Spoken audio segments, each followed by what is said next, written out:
The basic problem with working in an office is you're just not in control of your work environment.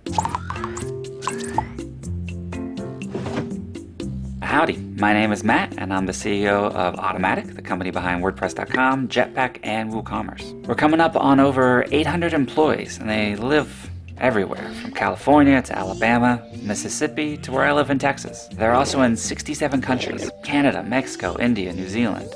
Some of them choose not even to have a home base. They're nomads. Whether they're in RVs or traveling through Airbnbs, they're in new places every day, week, or month, as long as they can find good Wi-Fi. We don't care where they are.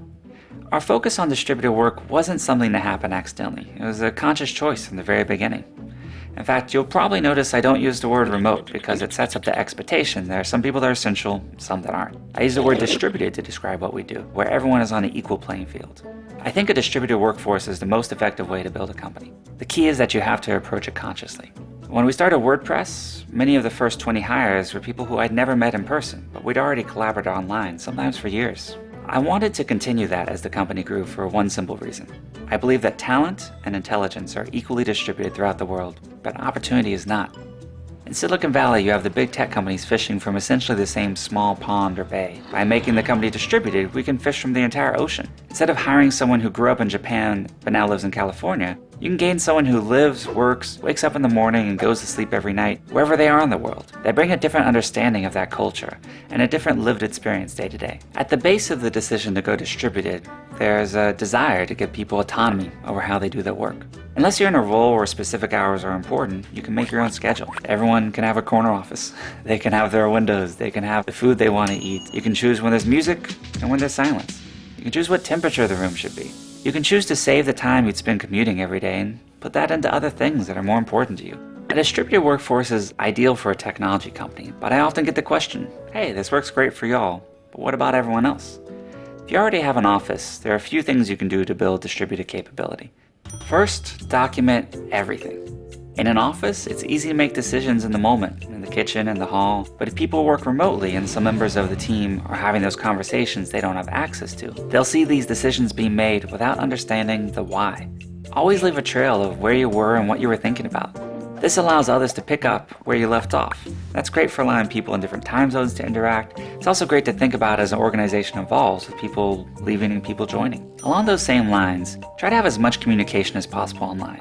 When everything's shared in public, it allows those new people to read through and catch up quickly. You also need to find the right tools. There are so many apps and services that help with day-to-day communication, video conferencing, project management, you name it. If you look around the office, the things that changed how you work probably aren't objects anymore. They're things you access through your computer. So test out and experiment with different tools that enable collaboration and see what works. Create productive face-to-face time. In a traditional office, you're in the same place 48 weeks out of the year, and you might have 3 or 4 weeks where you're not together. We try to flip that.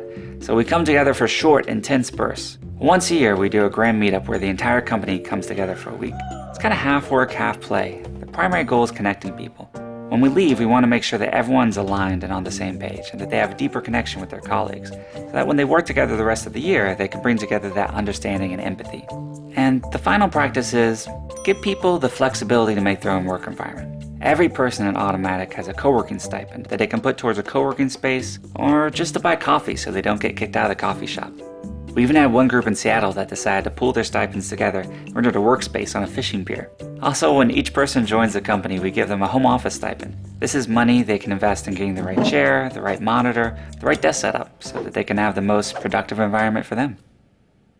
Today, there are just a few companies that are distributed first, but if you fast forward a decade or two, I predict that 90% of companies that are going to be changing the course of the world are going to function this way. I think that companies will evolve to be distributed first, or that they'll be replaced by those that aren't. As you think about what you're going to build next, definitely consider how you can tap into global talent, give people autonomy to live and work wherever they feel they should, and still participate fully in whatever it is that you're creating together.